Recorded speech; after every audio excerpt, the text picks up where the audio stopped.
আসসালামু আলাইকুম। সবার আগে বাছাই করা ১০টি আন্তর্জাতিক খবর জানিয়ে দেব। প্রথমেই থাকছে শিরোনাম। তবে তার আগে অনুরোধ থাকবে ভিডিওটিতে একটি লাইক দিবেন।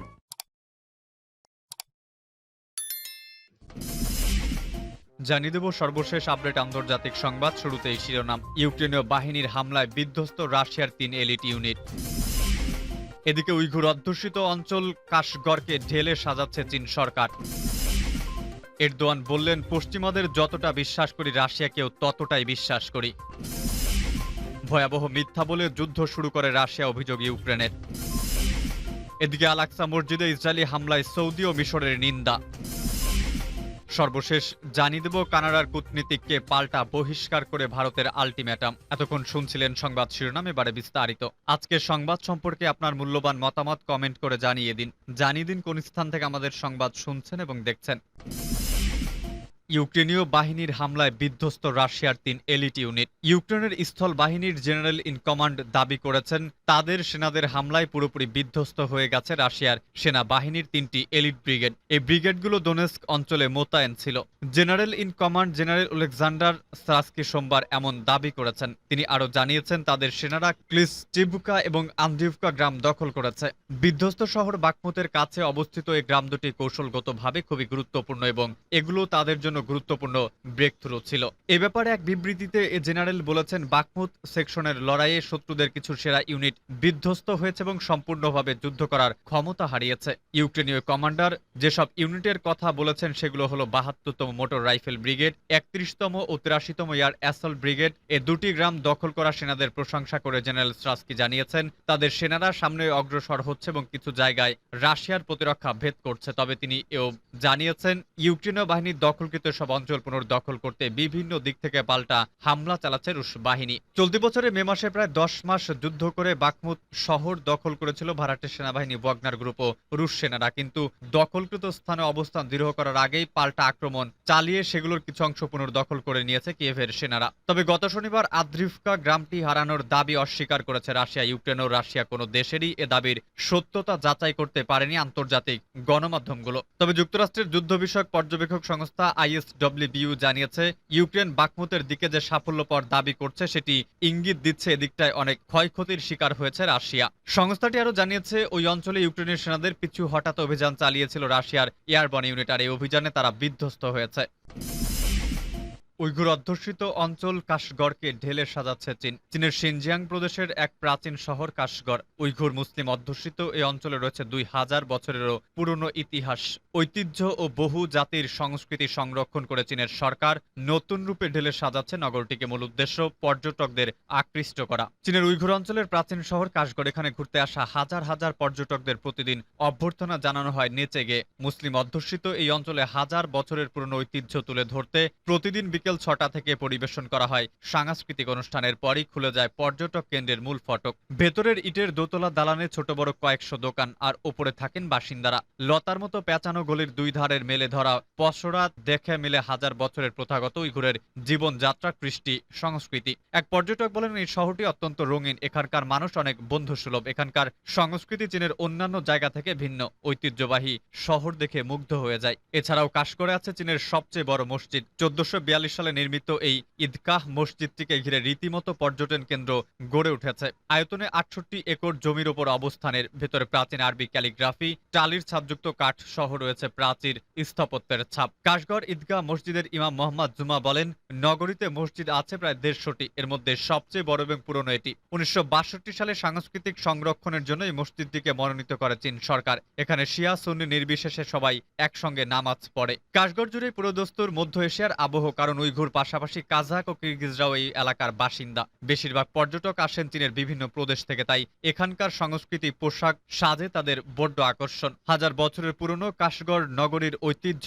আর ইতিহাসকে তুলে ধরতে বিভিন্ন জাদুঘর আর প্রদর্শন কেন্দ্র গড়ে তুলেছে চীন সরকার।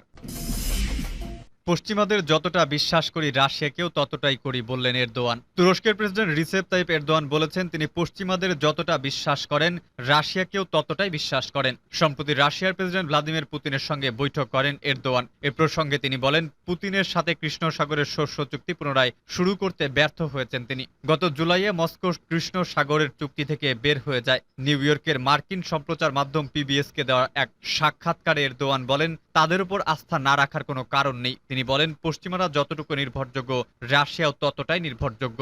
গত 50 বছর ধরে আমরা ইউরোপীয় ইউনিয়নের দোরগোড়ায় অপেক্ষা করছি এবং এই মুহূর্তে আমি রাশিয়াকে ততটাই বিশ্বাস করি যতটা আমি পশ্চিমকে বিশ্বাস করি। ভয়াবহ মিথ্যা বলে যুদ্ধ শুরু করেছে রাশিয়া, অভিযোগ ইউক্রেনের। নেদারল্যান্ডসের হেগে অবস্থিত জাতিসংঘের সর্বোচ্চ আদালতকে ইউক্রেন বলেছে রাশিয়া ইউক্রেনের বিরুদ্ধে ভয়ানক মিথ্যা বলে যুদ্ধকে ন্যায়সঙ্গত করার চেষ্টা করছে।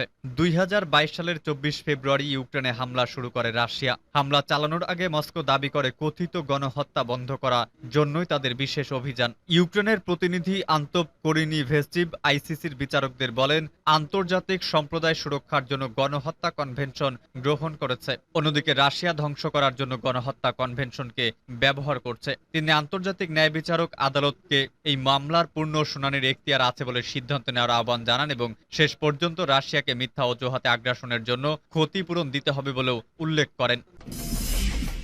আল আকসা মসজিদে ইসরায়েলি হামলায় সৌদি ও মিশরের নিন্দা। মঙ্গলবার আরব নিউজে এক প্রতিবেদন জানায়, রোববার পূর্ব জেরুজালেমের আল আকসা মসজিদ প্রাঙ্গণে বাব আস সিলসিলায় প্রবেশের পথে ফিলিস্তিনিদের ওপর হামলা চালিয়েছে ইসরায়েলি বাহিনী। এ সময় ইসরায়েলি বাহিনী এক পুরুষ ও বয়স্ক এক নারী সহ 3 মুসল্লিকে ব্যাপক মারধর করে। শুধু তাই নয়, মসজিদ প্রাঙ্গণ থেকে 2 মুসল্লিকেও গ্রেফতার করেছে ইসরায়েলি সৈন্যরা। প্রত্যক্ষদর্শীদের বরাত দিয়ে কাতার ভিত্তিক সংবাদ মাধ্যম আল জাজিরা জানিয়েছে, ইহুদি নববর্ষ রোজ হাসানাকে কেন্দ্র করে স্থানীয় ইসরায়েলি আল আকসা প্রাঙ্গণে ঢুকলে উত্তেজনা দেখা দেয়। পরে সেখানে নিরাপত্তা জোরদার করা ইসরায়েলি বাহিনী। এই হামলা তীব্র নিন্দা জানিয়েছে সৌদি আরব ও মিশর। আরব নিউজ জানিয়েছে, সৌদি আরব এই হামলাটিকে আন্তর্জাতিক প্রথার স্পষ্ট লঙ্ঘন হিসেবে দেখছে। সারা বিশ্বের মুসলমানদের ধর্মীয় অনুভূতিকে উস্কে দেওয়া হয়েছে বলে দাবি করেছে তারা। ইসরায়েলি উত্তেজনা বন্ধ করতেও বেসামরিক নাগরিকদের প্রয়োজনীয় সুরক্ষা দিয়ে সংঘাত অবসানের জন্য সমস্ত প্রচেষ্টা চালানোর আশ্বাস দিয়েছে সৌদি আরব। এরই মধ্যে তারা আন্তর্জাতিক সম্প্রদায়ের প্রতি এসব আহ্বান পুনর্ব্যক্ত করেছে।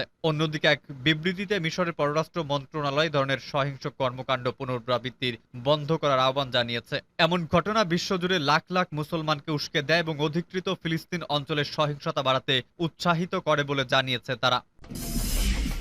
কানাডার কূটনীতিককে পাল্টা বহিষ্কার করে ভারতের আল্টিমেটাম। কানাডায় খালিস্তানপন্থী নেতা প্রধান হারদীপ সিং নিজ্জার হত্যাকাণ্ডে ভারতকে কাঠগড়ায় তুলেছেন প্রধানমন্ত্রী জাস্টিন ট্রুডো। এই ঘটনায় দিল্লি জড়িত থাকতে পারে জানিয়ে একজন ভারতীয় কূটনীতিককে বহিষ্কার করেছে অটোয়া। প্রতিবাদে কয়েক ঘন্টার ব্যবধানে পাল্টা কানাডা একজন জ্যেষ্ঠ কূটনীতিককে বহিষ্কার করে 5 দিনের মধ্যে ভারত ছাড়া আল্টিমেটাম দিয়েছে মোদীর সরকার। সোমবার হাউস অব কমন্সে ট্রুডো বলেছেন, শিখ নেতা নিজ্জার হত্যার পেছনে ভারতীয় সরকারের হাত থাকতে পারে। কানাডীয় গোয়েন্দা সংস্থার তার মৃত্যু এবং ভারতীয় সরকারের মধ্যে একটি বিশ্বাসযোগ্য যোগসূত্র খুঁজে পেয়েছে। এ বিষয়ে জাস্টিন ট্রুডো আলো বলেন, কানাডার ভূখণ্ডে একজন কানাডিয়ান নাগরিককে হত্যার সঙ্গে বিদেশি সরকারের জড়িত থাকা আমাদের সার্বভৌমত্বের জন্য লঙ্ঘন, যা অগ্রহণযোগ্য এবং মৌলিক নিয়মের পরিপন্থী। এরপরে কানাডা নিযুক্ত ভারতের বৈদেশিক গোয়েন্দা সংস্থা রিসার্চ অ্যান্ড অ্যানালাইসিস উইংয়ের রয়ের প্রধান বহিষ্কারের কথা জানান দেশটির পররাষ্ট্রমন্ত্রীর ঘণ্টাখানেক পর। মঙ্গলবার সকালে ট্রুডোর অভিযোগকে অযৌক্তিক এবং উদ্দেশ্য প্রণোদিত আখ্যা দিয়ে প্রত্যাখ্যান করে দিল্লি। মোদী সরকার জানিয়েছে, আমাদের অভ্যন্তরীণ বিষয়ে কানাডার কূটনীতিকদের হস্তক্ষেপ ও ভারত বিরোধী কার্যকলাপে জড়িত থাকায় দেশটির একজন জ্যেষ্ঠ কূটনীতিককে বহিষ্কার করেছে দিল্লি। সম্প্রতি দিল্লিতে অনুষ্ঠিত G20 সম্মেলনে অন্যান্য নেতার সঙ্গে মোদীর দ্বিপক্ষিক বৈঠক হলেও জাস্টিন ট্রুডোর সঙ্গে হয়নি। তখন থেকে দুদেশের সম্পর্কের অবনতির গুঞ্জনের ডালপালা মেলেছে। আর গতকাল সোমবার থেকে নিজ্জার হত্যাকাণ্ডে বিষয়টি স্পষ্ট হয়। ভারতীয় হাইকমিশনার বিবৃতিতে জানিয়েছে, কানাডার হাইকমিশনারকে তলব করা হয়েছিল। ভারত তাদের এক কূটনীতিককে বহিষ্কার কথা জানিয়ে দিয়েছে। আগামী 5 দিনের মধ্যে দেশ ছাড়তে বলা হয়েছে ওই কূটনীতিককে। আমাদের অভ্যন্তরীণ ইস্যুতে কানাডীয় কূটনীতিকদের মাথা ঘামানো থেকে ভারত বিরোধী কর্মকাণ্ডে যুক্ত থাকায় দিল্লি উদ্বিগ্ন। এই সিদ্ধান্ত তারই প্রতিফলন।